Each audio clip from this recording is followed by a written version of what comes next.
Vamos falar do terceiro período. Esse terceiro período nós já vamos ter um pouquinho mais de tempo aí, porque bastante coisa interessante vai acontecer. Primeiro vamos de novo fazer aquele passar de olhos, mais 500 anos, esse item ali. Depois a gente vai aprofundar alguns pontos. Vamos falar do monasticismo medieval, que tem uns desdobramentos. Vamos falar das cruzadas. Vamos falar dos valdenses, que é conhecido como a reforma antes da reforma, né? Então aqui começa a ficar coisas muito interessantes para nós. Começam a aparecer coisas muito próximas de nós e que nos influenciaram muito. Vamos falar da teologia escolástica e do Tomás de Aquino, que é o principal representante, o grande teólogo desse período. Vamos falar do sistema sacramental. Aí nesse sistema sacramental não vou falar aqui, vocês vão ler um material que a Priscila ficou vários dias aí traduzindo, do professor Calhoun, em que ele criou um diálogo muito interessante, vocês vão gostar de ler. Vou entregar para vocês domingo que vem. Ele fez um diálogo entre um leigo e um padre. O leigo quer saber como que ele pode ser salvo, e o padre vai respondendo para ele. E com aquele diálogo a gente consegue pegar muito bem como que se imaginava a salvação nesse período da Idade Média, e ali vocês também vão perceber que pouca coisa mudou no catolicismo romano, e vocês vão dar graças a Deus pela reforma. Tenho certeza disso. Tá? Vamos falar de igreja e Estado, aí tem muita coisa interessante, parece um tema meio árido, mas não é. Vamos falar do nascer do sol da reforma. A reforma vai começar a aparecer. Wycliffe, Hus e Savonarola, vamos falar desses homens aí. Vamos falar dos místicos, misticismo e a devoção moderna e o ocaso da Idade Média. Isso aí são os temas que a gente vai falar. É claro que hoje a gente só vai começar e vamos continuar no domingo que vem. Primeiro aquela passada de olhos nesse novo grupo de 500 anos. Vamos nos localizar, tá, gente? Nós estamos agora depois do ano 1000. De 1000 a 1500. Certo? Mais ou menos, né? Do século... ano 1000. Ano 1001 é o século 11 e o ano 1500 é o último ano do século 15. Vamos começar falando mais das igrejas que estão mais distantes de nós, até a gente chegar na igreja ocidental. Nesse período de mais 500 anos, como está o cristianismo na África? Vai mal. A palavra é sobrevivência. Está meramente sobrevivendo. A igreja sobrevive no Egito, no resto do norte da África desapareceu. Na verdade, hoje, o norte da África é um dos piores lugares para o cristianismo. Né? Imagina, né, o berço de grandes homens. Né? É muito, muito estranho isso. Mas, no Egito ainda permanece a igreja copta, com dificuldades, com perseguição, mas ela permanece, ela é relativamente tolerada e tal, pelos muçulmanos e vai. Na Núbia, ela atinge seu ponto máximo, no Sudão, atinge seu ponto máximo e aí entra em declínio. E aí praticamente desaparece no fim desse período. Na Etiópia, a igreja permanece viva. A Etiópia sempre é resistente, a Etiópia existe até hoje, a igreja. Né? Na Ásia, podemos dizer que houve crescimento, declínio e eclipse nesse período. Cresce, começa a cair e desaparece. Mais ou menos isso. Na China, nós vimos que o cristianismo sumiu quando sumiu a dinastia Tang, a gente viu isso antes. Mas o cristianismo voltou à China nos tempos dos mongóis, quando os mongóis tomaram ali a China. O grande Kublai Khan era um amigo dos cristãos. Certo? Quem conhece lá o Marco Polo, sabe que o Marco Polo ele foi lá para a China e ele encontrou cristãos lá. Certo? No século XIII, Marco Polo. João de Montecorvino, que era um missionário italiano, ele foi muito bem recebido na China. E ele se tornou o primeiro arcebispo da China, João de Montecorvino. O problema é que ele foi também o último. Ele foi o primeiro e o último. Então não vingou muito bem a coisa lá. Porque o Kublai Khan morreu em 1294 e uma nova dinastia assumiu na China. Uma dinastia isolacionista, nacionalista e, principalmente, confucionista. Ela assumiu o confucionismo como religião oficial, era a dinastia Ming. Com ela, o cristianismo morre mais uma vez na China. Ô, coisa difícil, hein? Na Pérsia, a igreja se fortaleceu até o século XIII e aí entrou em declínio. Quando o governante mongol da Pérsia tornou-se muçulmano, a igreja diminuiu e quase desapareceu. Na Ásia Central, a ascensão de Gengis Khan, que era religiosamente tolerante, abriu uma nova oportunidade para os cristãos. Os cristãos voltaram a ter alguma força ali no centro da Ásia. Impressionante como sempre tem missionário disposto. Aquela história dos malucos, né? Sempre tem um maluco para ir lá. Agora imagina, você ouve falar do Gengis Khan. E você é maluco o suficiente para ir lá e pregar o evangelho lá. Sabendo quem ele é, como ele é, né? O problema é que logo em seguida cresceu o poder de um terrível líder militar chamado Tamerlão, que era conhecido como, recebeu o mesmo nome do Átila Uno, o açoite de Deus e o terror do mundo, esse Tamerlão. Tamerlão era terrível, eu acho que foi o indivíduo que mais botou a igreja abaixo na história da igreja. Onde ele passava, ele destruía as igrejas completamente, não deixava vestígio nenhum. Isso porque ele era manco, né? Porque o nome dele, na verdade, era Timur. Tamerlão é um nome que se deu depois porque tem a palavra manco junto ali. E, imagina se ele não fosse manco. Aí acho que a gente estava lascado. Então a igreja na Ásia, a coisa não vai bem. Parece que Deus reservou realmente um lugar especial para a Europa. Um lugar estratégico.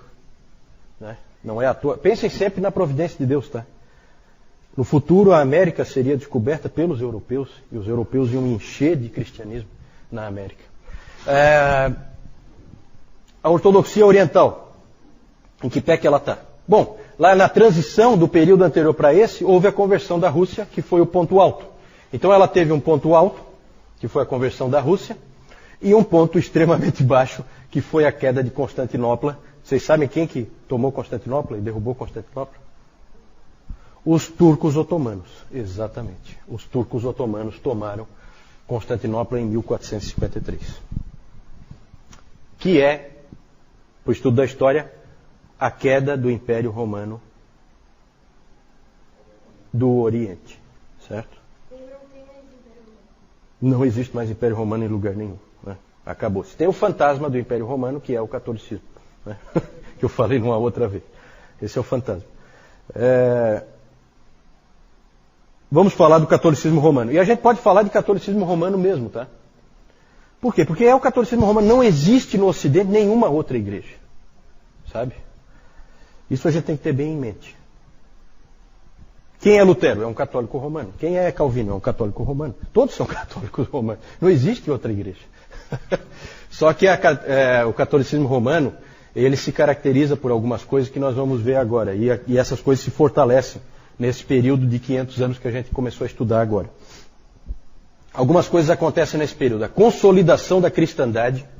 O que é cristandade? É a união muito forte entre igreja, Estado e cultura. Essas três coisas extremamente unidas. Igreja, Estado e cultura. Isso se consolida na Europa. Uma outra característica desse período, e que já vem sendo sempre uma característica do cristianismo no Ocidente, é a diversidade. Diversidade. Graças a Deus pela diversidade que possibilitou que você tivesse monges lá como Lutero, meio doidos, que pensam diferente do resto da igreja e que podem pensar diferente. Tem o direito de pensar diferente. Até ser queimado, né? Mas de início pode pensar diferente. Então essa diversidade é interessante. Isso eu acho que já deu para perceber. Né? Falamos antes daquele conflito dentro do mesmo mosteiro entre dois professores, pensando completamente diferente. E essa aí é sempre uma característica do cristianismo ocidental, não só do catolicismo romano, mas do próprio cristianismo ocidental, porque com os protestantes a gente vê exatamente a mesma coisa. Diversidade. A luta com o Islã, nesse período, é o período da grande luta com o Islã. Vimos que os muçulmanos tinham tomado toda a Espanha, então parte da Europa era deles. Como se chamam os muçulmanos da Espanha? Como eles eram conhecidos? Quem é que sabe? Os mouros, exatamente, os mouros. E, principalmente, o que eles tinham tomado? Que isso aí era inadmissível. a Terra Santa. Isso era inadmissível. O fato deles terem tomado a Terra Santa vai ensejar o quê nesse período? As Cruzadas. As Cruzadas. Um dos capítulos tristes da história do cristianismo. Né? As Cruzadas. Também é um período em que nós vamos ter muito fortemente a controvérsia das investiduras, por causa da proximidade muito grande entre igreja e Estado. Começa a haver, nós vamos ver isso aí um pouquinho mais de detalhe, tá? Mais para frente. Aqui é um passar de olhos. A controvérsia das investiduras é o seguinte: quem pode nomear o bispo? O rei? O papa? O rei ou o papa? O rei e o papa? Quem pode? Morreu o bispo. Aí o rei quer pôr um cara dele. Mas o papa quer pôr um cara dele. E aí há essas brigas de poder. Sempre há essas controvérsias. Isso aí é muito interessante. Nós vamos tratar com um pouquinho mais de cuidado naquele item igreja e Estado.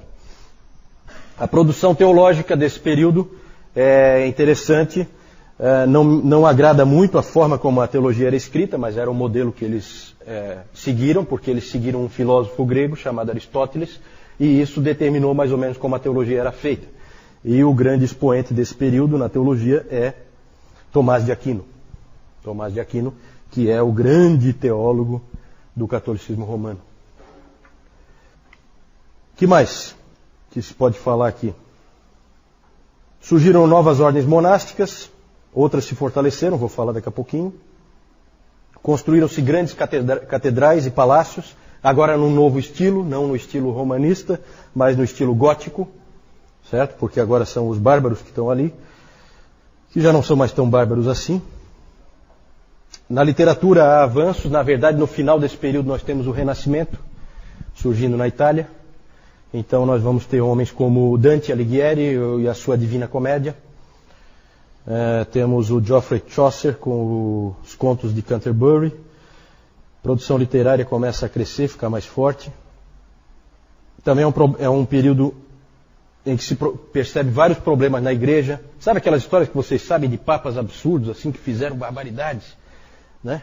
É esse período aí. Certo? Aí aqui tem todo tipo de confusão. 3 papas. Aqui, olha... Na verdade, tudo isso extremamente positivo para o surgimento do protestantismo. Né? Essas coisas negativas que foram acontecendo com o papado, e aí a tentativa de reforma conciliar, tudo isso aí nós vamos dar uma olhadinha bem rápida, né? Não temos condição de aprofundar. Mas tudo isso aí gera a oportunidade de ver as coisas mudarem. E então é um período assim de muita turbulência nesse período aí, temos reformas de todo tipo. Nesse período também houve o Concílio de Latrão para tentar botar um pouquinho de ordem na casa, porque a igreja estava mal. No fim do período surgem heresias, no fim desse período surgem uma série de heresias. No sul da França, os cátaros e os albigenses. Esses cátaros eram realmente... É uma heresia típica. Né? Eles eram um tipo gnóstico, assim. Uma nova era da Idade Média. Né? E outros movimentos também heréticos surgem nesse período. Né? Só que esses hereges aí a gente vai começar a gostar deles.